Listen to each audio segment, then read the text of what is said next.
Les musiques et les contes, les danses, les savoirs ancestraux donnent un sens à nos vies.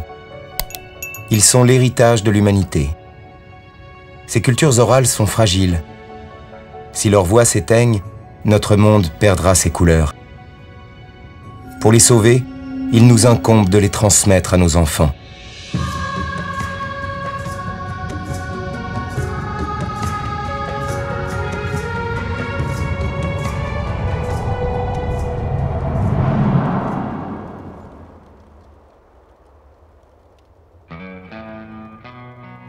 Dans les hautes vallées des Andes boliviennes, les médecins Kalawaya invoquent la Pachamama, la terre nourricière. Le savoir unique des Kalawaya est menacé de disparaître. Il a été classé par l'UNESCO, patrimoine immatériel de l'humanité. Mon nom est Max Churamamani Kalawaya de Chari, le fils de l'éclair. Je voyageais au Pérou, je revenais de Juliaca. La foudre m'est tombée dessus à Pampas de Pomauca. Elle m'est entrée par là, et depuis, j'ai le pouvoir de guérir.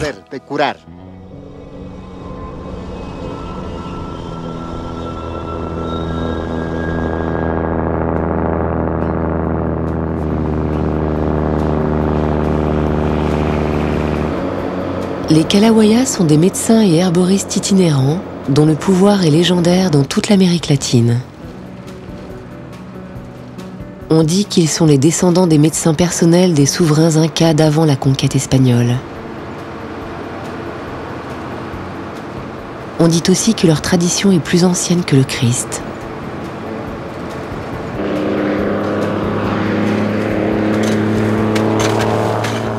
C'est du désert d'Uyuni, au nord-ouest du pays, qu'on extrait le sel vendu dans toute la Bolivie.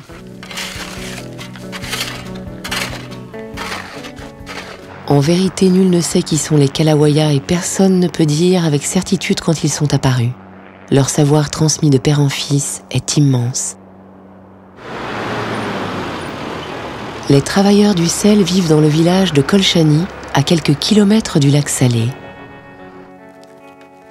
Ici, à 3600 mètres d'altitude, la vie est rude et l'argent rare.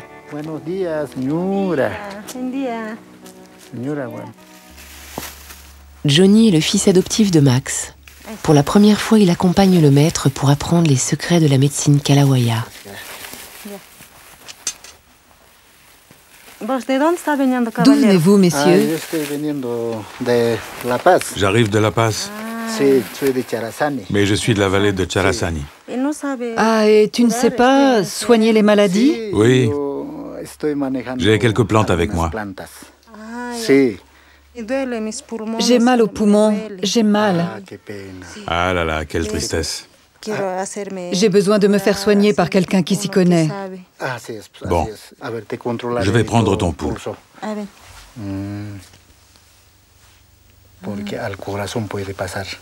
Il faut te soigner. Ce que tu as peut passer au cœur. J'ai une pommade qui s'appelle le suif de Otorongo. Elle va te guérir. Il y a aussi quelques plantes que tu pourrais prendre en infusion. Ce serait bon pour ton corps. Ne te fais pas trop de soucis. Hein, ça va aller. Allez, tu verras.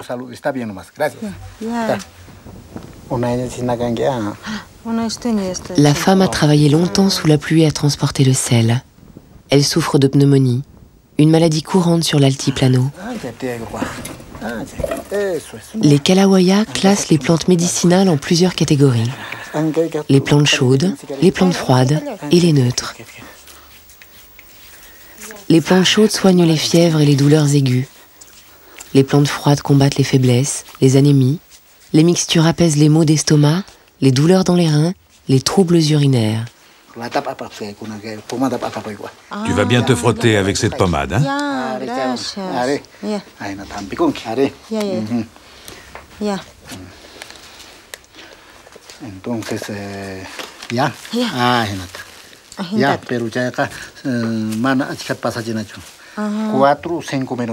Tu vas te frotter le dos avec ça 4 à 5 minutes. Et tu le feras 3 fois par jour pour que la douleur cesse. 3 fois, hein? Tu verras. Ça va aller mieux.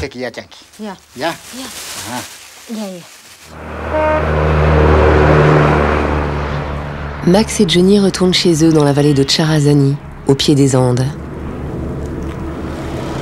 Les villages sont nombreux dans cette région de l'Altiplano, proche de la frontière péruvienne.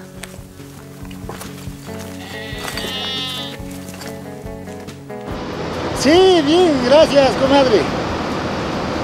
Ah, bien nomás, gracias. Sí, no, estoy viajando a Oui, je rentre chez moi à Charazani, je suis à mi-chemin. Là, je suis dans le bus, je ne peux pas te parler. Mais tu m'appelles plus tard. La réputation de Max s'étend bien au-delà des frontières de la Bolivie. Des patients l'appellent au téléphone du Venezuela, des États-Unis, d'Europe.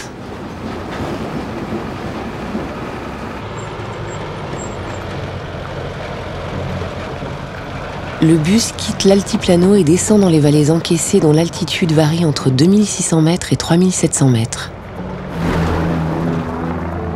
Le climat de cette région de l'ouest bolivien est tempéré. De jour et en toute saison, le thermomètre affiche 18 degrés. De décembre à mars, des bancs d'une brume très dense enveloppent la vallée. L'humidité est bénéfique pour les plantes.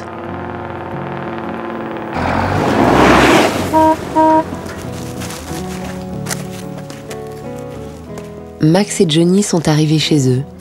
Ils habitent le village de Chari.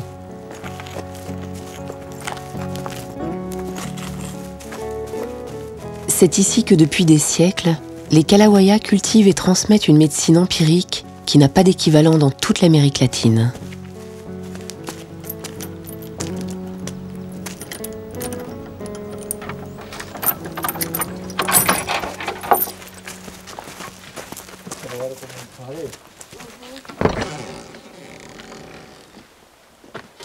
Les Kalawaya reviennent chez eux chaque année pour cueillir les plantes médicinales et s'imprégner de l'atmosphère de leur vallée, hantée par la mémoire des anciens.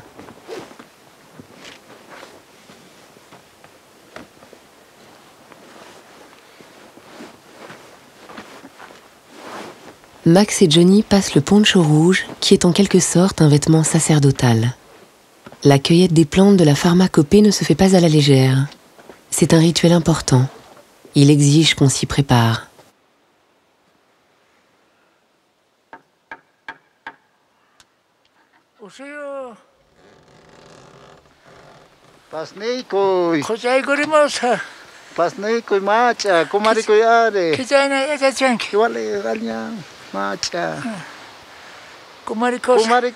Don Ramon a plus de 80 ans. Il appartient à l'un des plus fameux lignages Kalawaya. Comment vont les choses ici, hein? Doucement.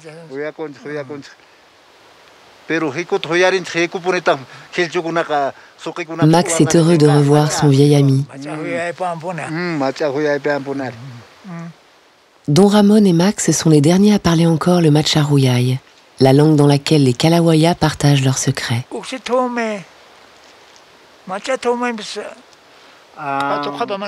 La poterie de Don Ramon est préhispanique. Elle a été cuite avant l'arrivée des colons espagnols. Il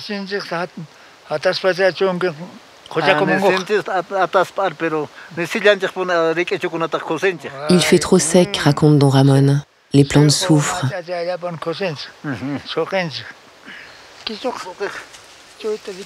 Luis, un voisin de Don Ramon, s'est tordu le genou. Il passera tout à l'heure. Don Ramon a apporté de l'ortie pour que Max prépare un cataplasme.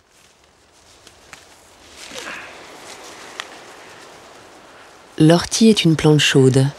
Elle est souveraine pour soigner les muscles froissés, les ligaments distendus et tonifie le système nerveux.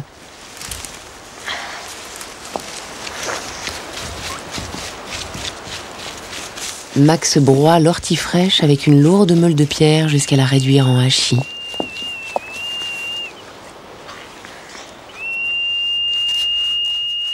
Don Ramon souffle dans son sifflet de terre cuite. il appelle les Machula, les esprits des ancêtres qui donnent aux plantes leur pouvoir de guérir.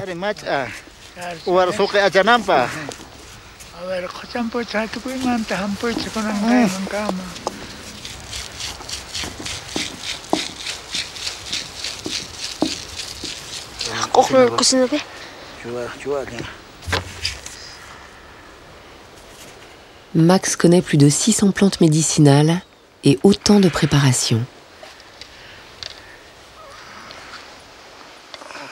La mémoire de Don Ramon comme celle de Max sont de fabuleuses bibliothèques. Chaque médecin kalawaya garde en lui une somme considérable de connaissances empiriques accumulées au cours des siècles et collectées lors de périples incessants en Amérique du Sud.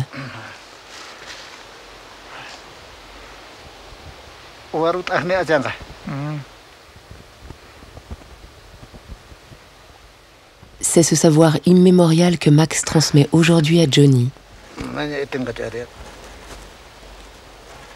Des substances animales et minérales entrent dans la composition du cataplasme. Luis, le voisin de Don Ramon, est arrivé. Dès qu'un médecin kalawaya est de retour à Charadzani, la nouvelle fait le tour de la vallée. Max diagnostique une petite entorse qui guérira facilement.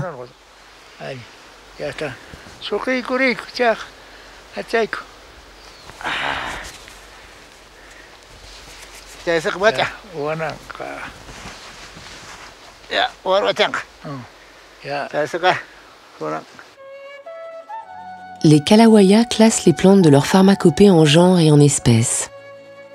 Les chercheurs qui ont étudié cette classification ont découvert qu'elle était proche du système botanique de la science moderne. 30% de ces plantes agissent aussi efficacement que les médicaments chimiques. On dit dans la vallée que de puissants laboratoires pharmaceutiques chercheraient à voler les secrets des médecins kalawaya. Est-ce une rumeur sans fondement ou une menace réelle ?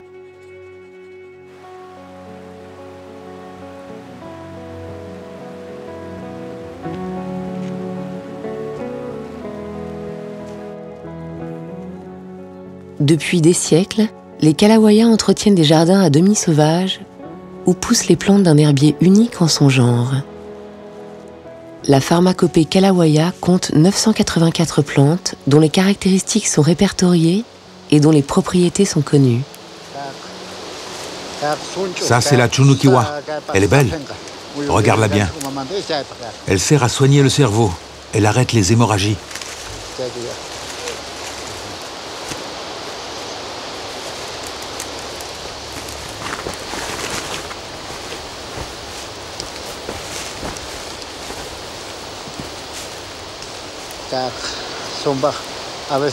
Ça, c'est le silu-silu. Elle fait tomber la température. C'est une plante froide qui apaise l'inflammation des reins et de la vésicule.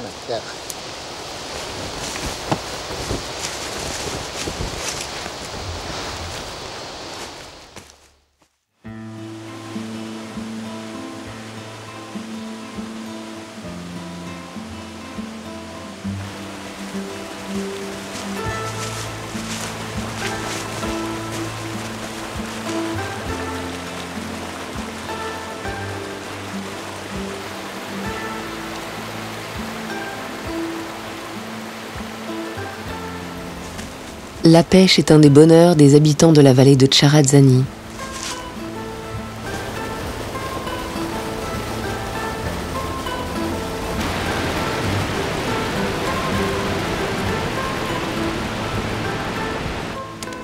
La truite fournit des substances qui apaisent la tension nerveuse, soignent les maladies du cerveau.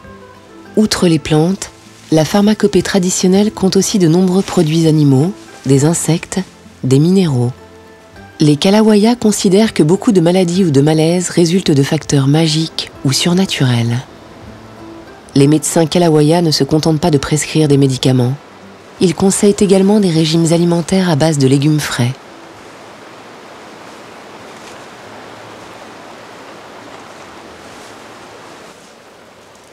Max et Johnny cueillent du comer churu. Cet arbuste piquant est réputé pour nettoyer le corps de ses toxines. Il soigne aussi la peur qui, selon les Kalawaya, est l'une des pires maladies de l'être humain. Pour la cueillette, on n'utilise jamais d'outils qui blesseraient la plante. Tu vois cette plante? Elle soigne la peur. Les mineurs souffrent beaucoup de la peur. Il y en a qui ont tellement peur qu'ils mangent de la terre. On va l'emporter à Potosí.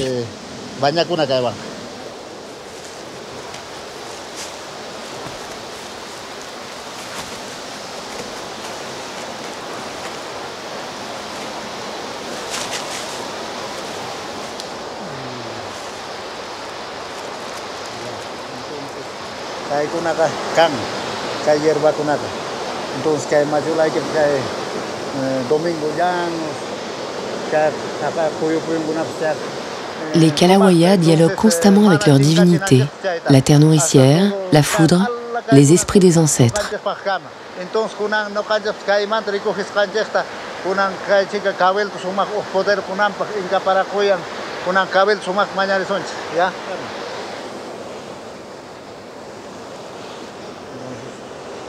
Max a posé les plantes cueillies avec son jeune disciple sur un cabildo, un hôtel en plein air où Max invoque les esprits des ancêtres et leur demande de donner aux plantes le pouvoir de guérir.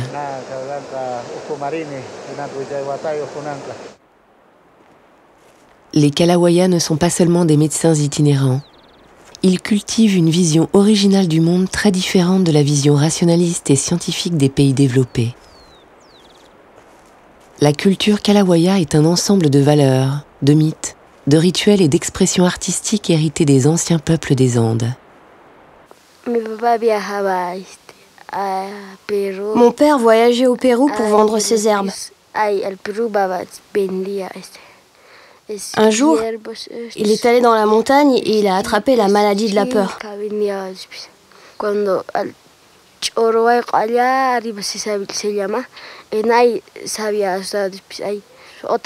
Il est retourné au Pérou et pendant ce voyage, il a été hébergé chez un jeune homme qui était un Karissiri. Mon père avait de l'ail dans son sac. Le Karissiri lui a dit de dormir tranquille, mais l'ail l'incommodait.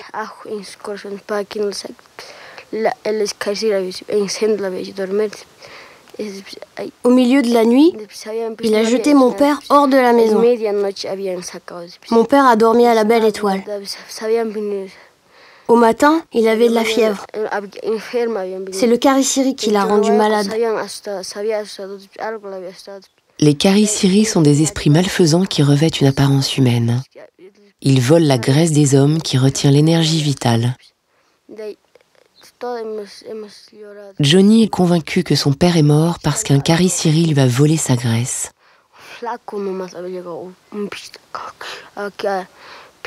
L'oiseau Laika Pichitanka a chanté « Piou, piou ». Son chant annonce la mort. Un hibou est arrivé tout droit. Il s'est posé dans l'arbre en face. Tout le monde a pleuré. Il nous a annoncé que mon père était mort.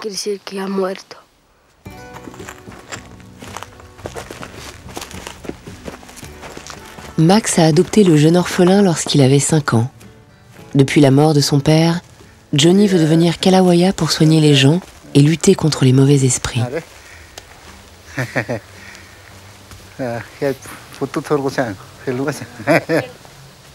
Les croyances païennes des Kalawaya leur ont toujours attiré des ennuis. L'Inquisition a été un ennemi acharné et violent. La construction de cette église, sur les hauteurs de la vallée, témoigne de la volonté catholique d'assurer son emprise sur les peuples des Andes. Johnny est persuadé que l'église cache une machine infernale. Cet endroit me fait peur. Ouais, ben tu vois, dans cette église, il y a très longtemps, il y avait des prêtres. Il y a une mauvaise énergie dans cet endroit.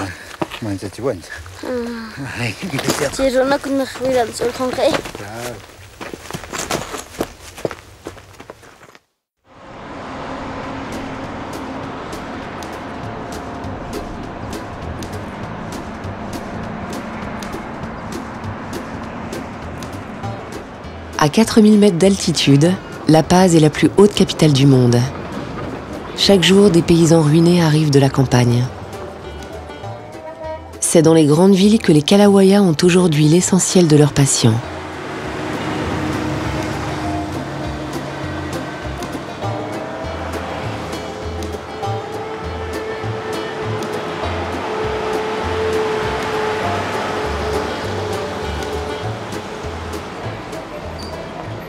Les rues Jiménez et Linares sont les rues de La Paz où les Kalawayas achètent les divers accessoires dont ils ont besoin pour pratiquer leur rituel de cure. Ils soignent les gens dans la rue voisine de Sagarnaga.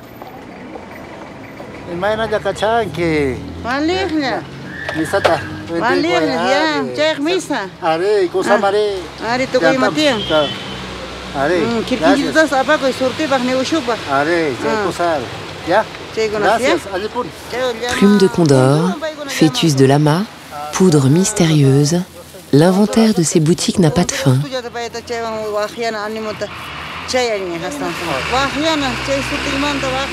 Max achète des plumes de condor qu'il emportera à Potosí.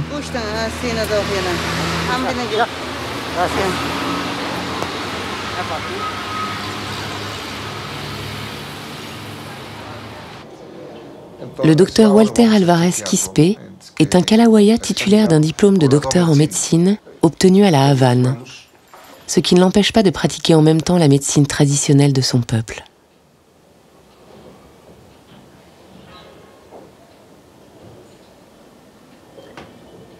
Cette patiente est installée aux États-Unis.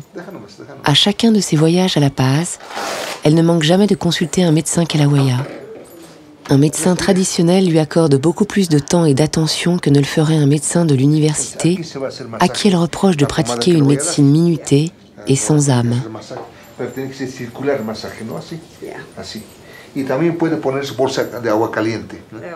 Max assiste à la consultation.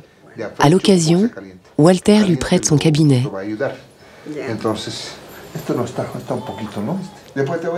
En conclusion de sa consultation, Walter prescrit un baume à sa patiente. C'est une plante qui harmonise. Il faut que tu te masses bien avec cette pommade.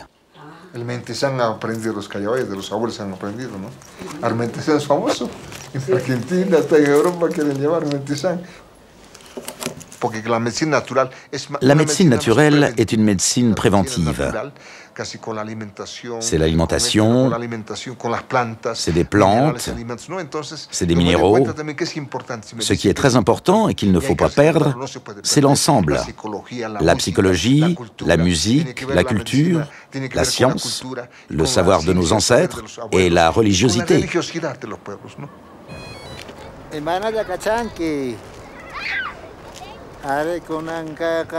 Comme toujours, Max prodigue des conseils au téléphone à des patients inquiets et souffrants.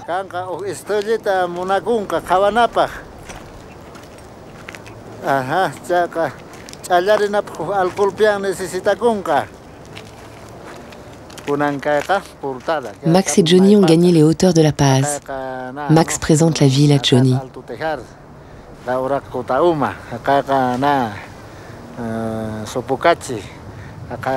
Tu vois là-bas, c'est le quartier San Francisco, la Plaza Murillo, et puis Cota Cota. Là-bas, c'est la rue Sagarnaga où nous sommes allés.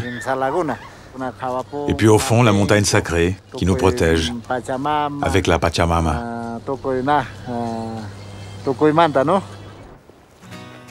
Seuls les gens aisés habitent la partie basse de La Paz. Les plus pauvres vivent dans les altos à 4500 mètres. À cette altitude, on dort mal, on a des migraines.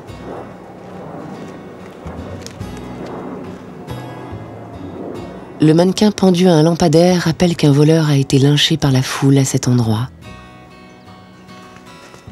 C'est un avertissement que la communauté adresse aux bandits.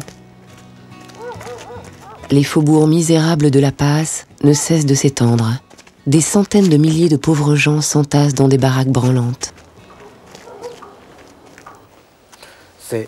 Max et Johnny habitent une maisonnette modeste dans les hauteurs de la capitale bolivienne.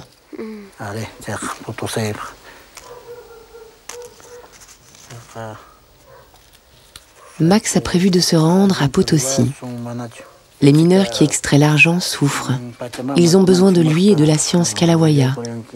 La disposition des feuilles sur la couverture dira si le voyage est opportun ou non.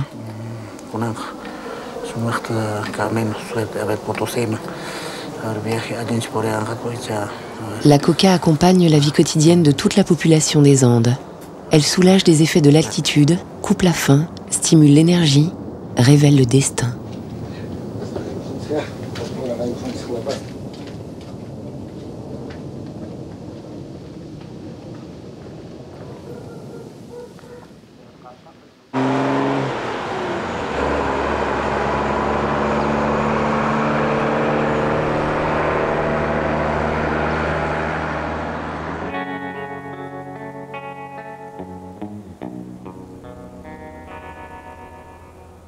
Sur ces routes de l'altiplano défoncées par la pluie et le froid, l'heure de passage des bus est très aléatoire.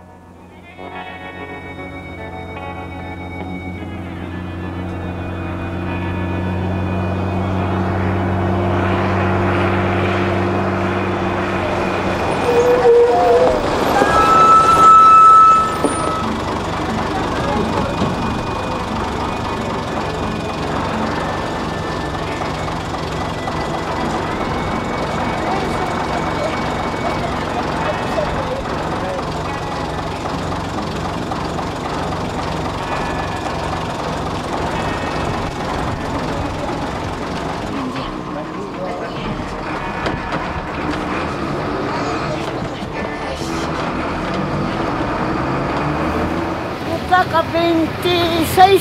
Ah, caro mare. La Paz. Amanda Colqueos Chamunieri. Are, Gunanoka. Gait Hamusan, Potosetrichania. Gait Mandre Kunera. Chaimantari. Are, Chaimanta Haka Jachtai Koteposa. La Paz Ninka. Are, La Paz.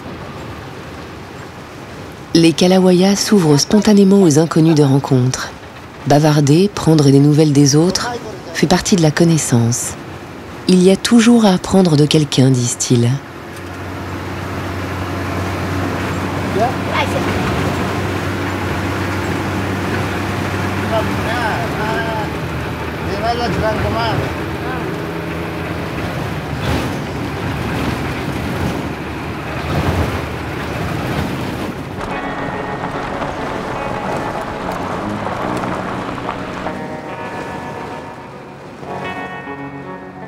Le voyage joue un rôle primordial dans la médecine kalawaya. Ils se rendent fréquemment au Pérou, en Équateur. Certains vont pratiquer en Argentine, au Chili. C'est sur les routes qu'ils apprennent leur art. Les vieux bus des lignes intérieures sont les amphis de leurs universités itinérantes.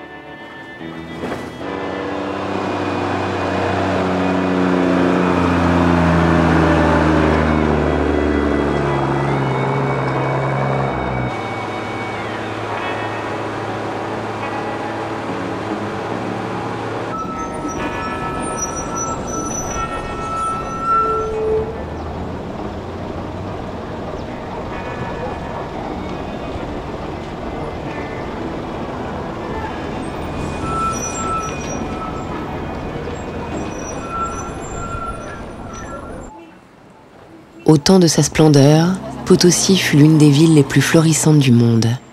Le Cerro Rico, le mont riche qui domine la ville, est une montagne de minerais. L'argent est tiré de ses flancs depuis le XVIe siècle. On raconte ici qu'avec tout l'argent que les mineurs ont extrait de la montagne, on pourrait paver une route de Potosí à Madrid. La place des mineurs commémore la révolte de 1952, quand les mineurs se sont insurgés contre des conditions de travail honteuses. Depuis, les mines de Potosí sont exploitées par des coopératives indépendantes qui creusent dans la plus totale anarchie et au mépris du danger.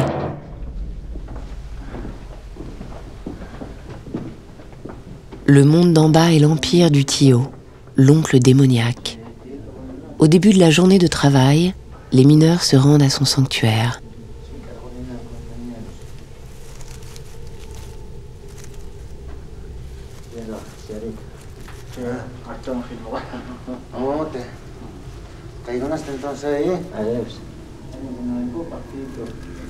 Ils offrent des feuilles de coca, des cigarettes,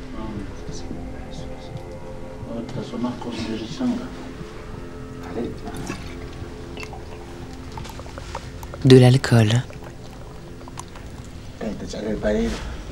Les mineurs demandent au diable qu'il les protège et les guide vers le filon qui les fera riches.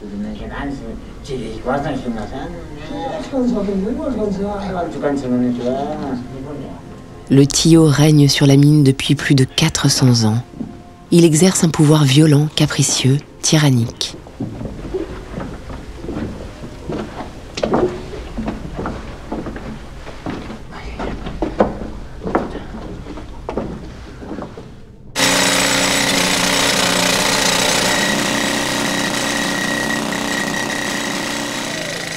À 4300 mètres, l'oxygène est rare.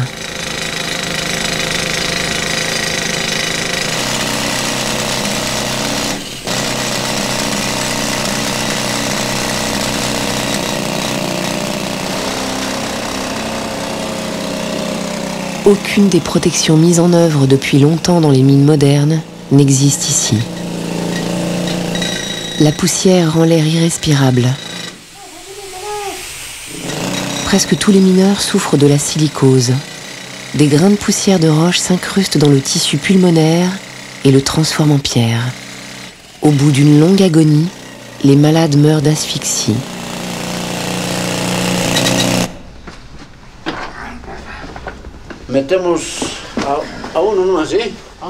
Les bâtons de dynamite sont de mauvaise qualité.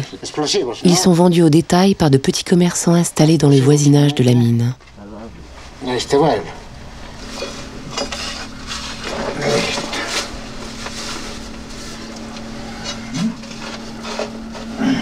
Vamos a hacer un cachito. ¿Qué es lo que pasa?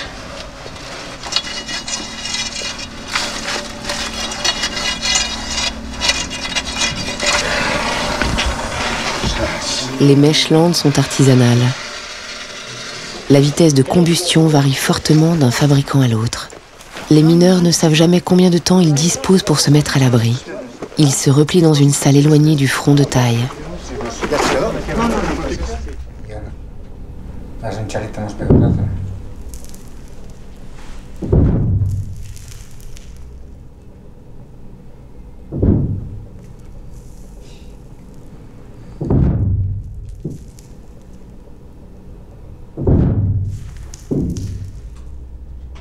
Ils comptent les détonations pour vérifier que toutes les charges ont explosé.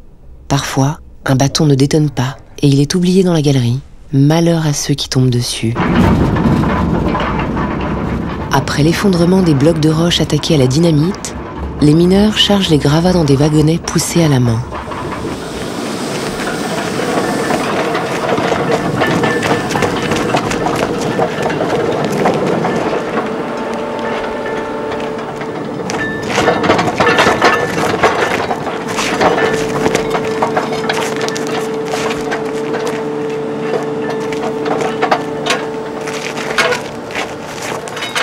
Le minerai est envoyé au centre de tri où l'argent est extrait. Le prix des métaux précieux ne cesse de grimper, poussant les mineurs à prendre de plus en plus de risques.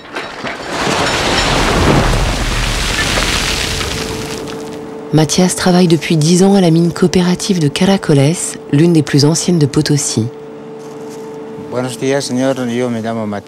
Bonjour, je m'appelle Mathias Rada Villanueva. Je travaille depuis très longtemps à la coopérative de Villa Imperial. Quand j'étais plus jeune, il m'est arrivé un accident. Le lundi du carnaval, je suis allé à la mine à 5 h de l'après-midi. J'ai pris un wagonnet. Mon copain n'était pas là. Donc, je suis allé travailler tout seul. Normalement, on ne travaille pas pendant le carnaval. Mais je voulais gagner quelques sous pour profiter de la fête. Le gardien m'a averti que ça n'était pas prudent. Mais je suis rentré quand même. Et seul, je me suis mis au boulot. Mathias, à un moment, j'ai entendu arriver quelqu'un qui m'appelait par mon nom. J'ai cru que c'était mon copain et je l'ai engueulé parce qu'il était en retard. J'avais besoin de pisser et je suis sorti. Quand je suis revenu, j'ai senti un grand froid et j'ai eu peur. J'ai cherché mon copain, mais je ne l'ai pas trouvé. Quand je suis sorti de la mine, j'ai demandé au gardien « Tu as vu quelqu'un » Et il m'a dit non. Personne n'est rentré là-dedans que toi. Depuis, je dors mal, je suis inquiet, mon cœur bat très fort, je me sens fatigué. Mathias est persuadé qu'il a rencontré le Tio et que le diable a failli prendre sa vie pour le punir de n'avoir pas respecté la trêve du carnaval.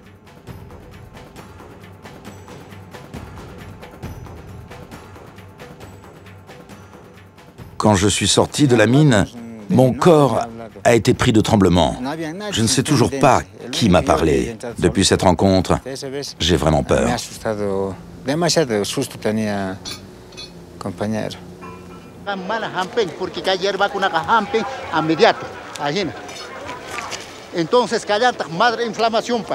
Max vend ses remèdes sur le marché d'Uyuni. C'est sur la place Uyuni que les médecins traditionnels vendent leurs remèdes.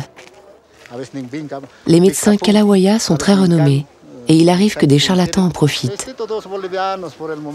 Ils se font passer pour des Kalawaya et prescrivent des plantes cueillies sur le bord des chemins qui sont sans effet et parfois nocives. Ces faussaires dangereux portent tort aux médecins traditionnels, mais ceux-ci n'ont aucun moyen pour les démasquer.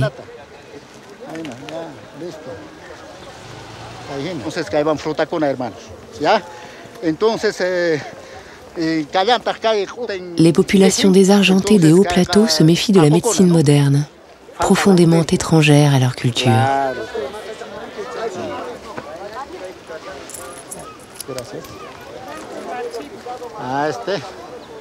Les plantes, les baumes, sont les seuls remèdes auxquels ils font confiance et qui sont à leur portée.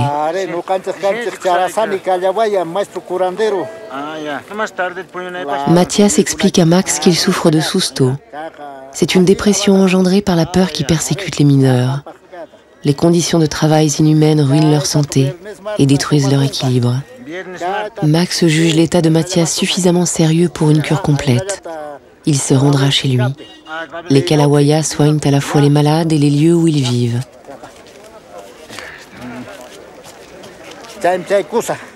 En attendant, Max prescrit un mélange médicinal qui apaisera momentanément son angoisse.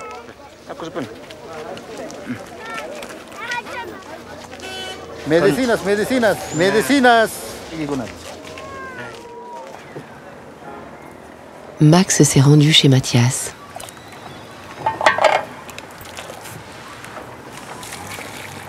Dans l'eau bouillante, Max fera infuser le churro, l'arbuste piquant cueilli sur les bords de la rivière et qui soigne la peur.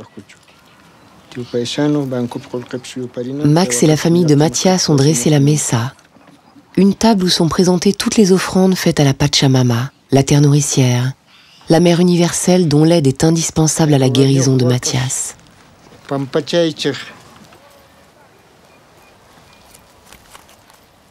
Max offre des feuilles de coca, du vin, de l'alcool.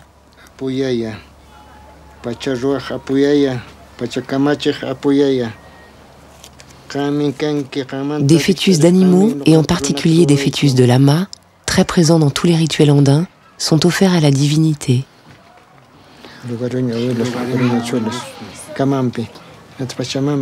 La famille apporte un soutien attentif aux malades. Dans les mines, la peur n'est pas prise à la légère.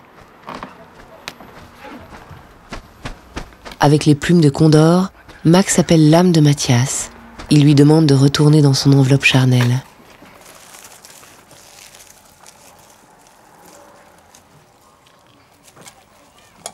Max lave Mathias avec la décoction de churro en récitant des incantations.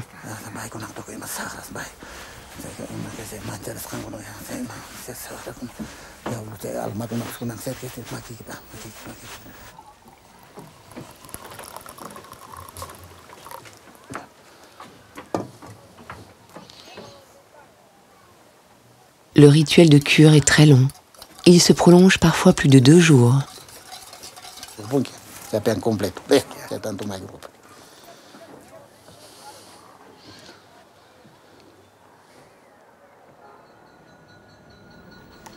Max rédige l'ordonnance de Mathias. Il prescrit des plantes chaudes et froides, des mixtures que Mathias et les siens achèteront au marché Uyuni. Max explique aussi comment préparer les remèdes.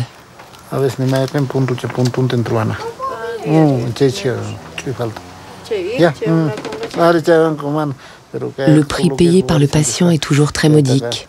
Il peut se résumer à un repas. L'enjeu du traitement est le soulagement du malade, pas l'argent.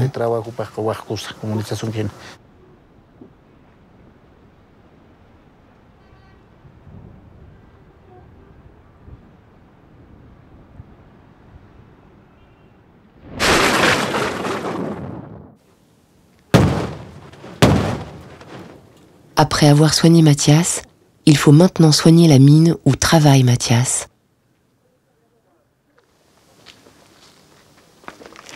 Johnny serre dans ses mains un oslo empaillé.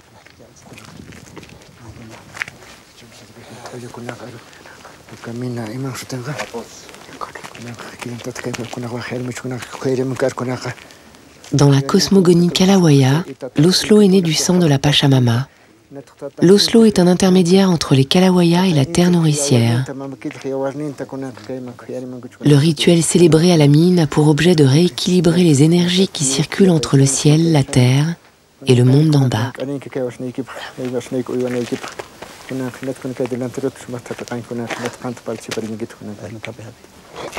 Pour les peuples des Andes, le lama est un homme incarné dans un corps de bête.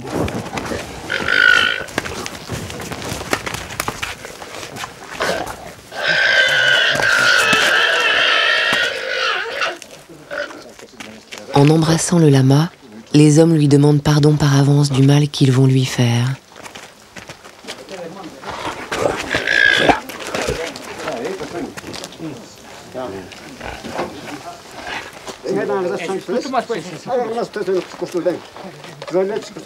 Le sacrifice des lamas s'inscrit dans la tradition des sacrifices humains qu'ont longtemps pratiqué les peuples des Andes et d'Amérique centrale. Le sang des lamas est adressé au Tio. Les mineurs implorent la protection du diable qui règne sur les entrailles de la terre. Ils lui demandent de leur accorder cette richesse qu'ils convoitent follement et pour laquelle ils risquent leur vie chaque jour.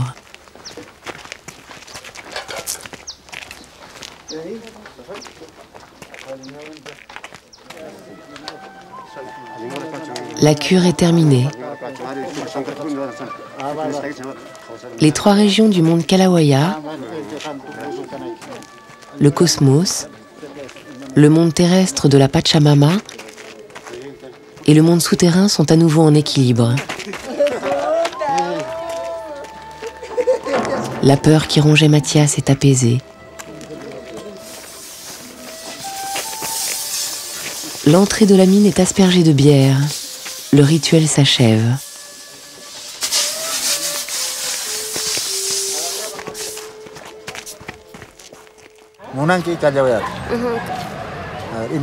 Alors, comment tu trouves Potosi?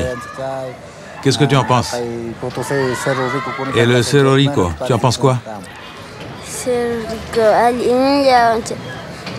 Le Cerro Rico? Ben, j'aime bien les mineurs. Et la mine? Ils sont malades à cause de leur travail dans la terre. Le diable leur fait peur. C'est dur de travailler dans la mine sous terre.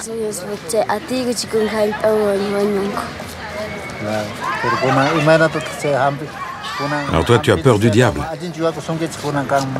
Mais dis-moi, qu'est-ce que tu sais des Kalawaya? J'apprends. Tu dois apprendre. Apprendre à préparer la messe, à faire pleuvoir, à arrêter la pluie, à contrer le vent. Tu dois savoir tout ça pour devenir un Kalawaya confirmé. Ah, c'est très important. Le voyage, c'est comme une université. Tu as aimé ce voyage? On acquiert des connaissances. Alors tu as aimé? Tu dois apprendre tout de la terre, des maladies, des fœtus d'animaux, des colombes, des belettes, des fleurs, des viscaches, tout savoir des vigognes, des machulas. Tout ça c'est très important. Bon, on va reprendre notre chemin. Allez, en route.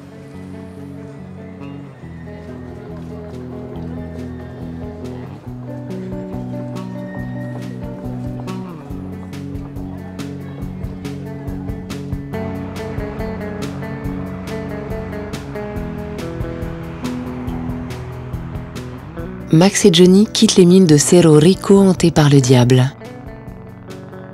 Ils retournent chez eux. Mais ils reviendront bientôt à Potosi, car chaque jour des accidents se produisent, des maladies se déclarent. La peur des mineurs est inépuisable, et seuls les Kalawayas savent apaiser l'angoisse.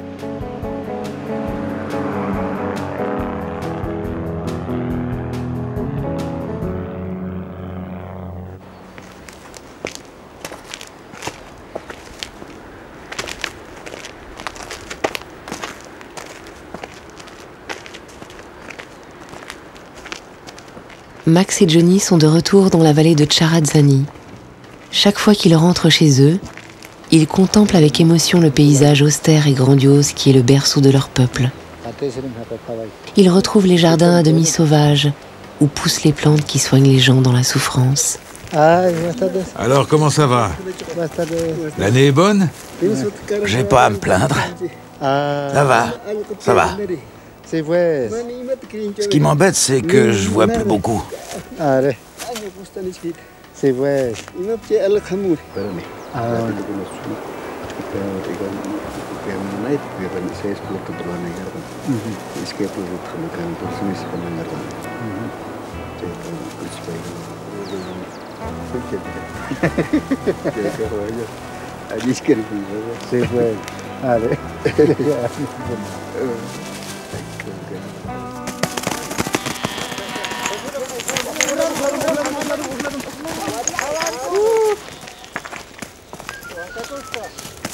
Les ruines incas de Calicata sont des vestiges d'avant la conquête espagnole.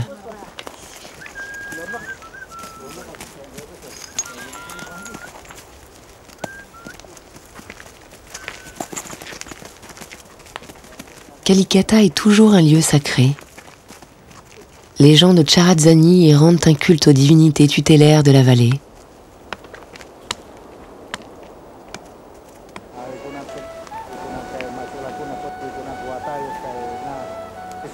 Max appelle les ancêtres qui veillent sur son peuple.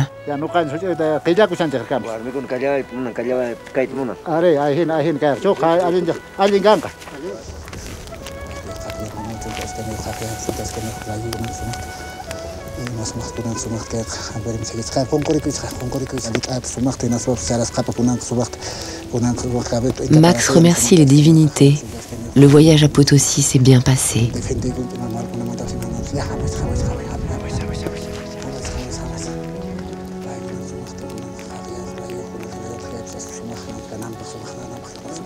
Johnny a vécu avec passion la première étape du long apprentissage qui fera de lui un médecin Kalawaya.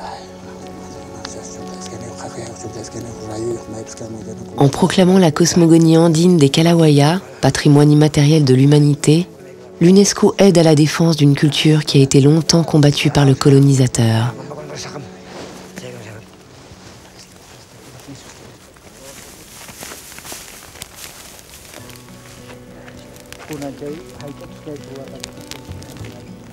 L'UNESCO a lancé un plan d'action pour protéger la pharmacopée des Kalawaya. Désormais, les grands groupes pharmaceutiques ne peuvent plus s'approprier les secrets de leur médecine naturelle. Des projets locaux font vivre la culture Kalawaya. Des formations sont proposées aux jeunes pour qu'ils puissent mener des recherches sur leur propre culture et contribuent à sa sauvegarde.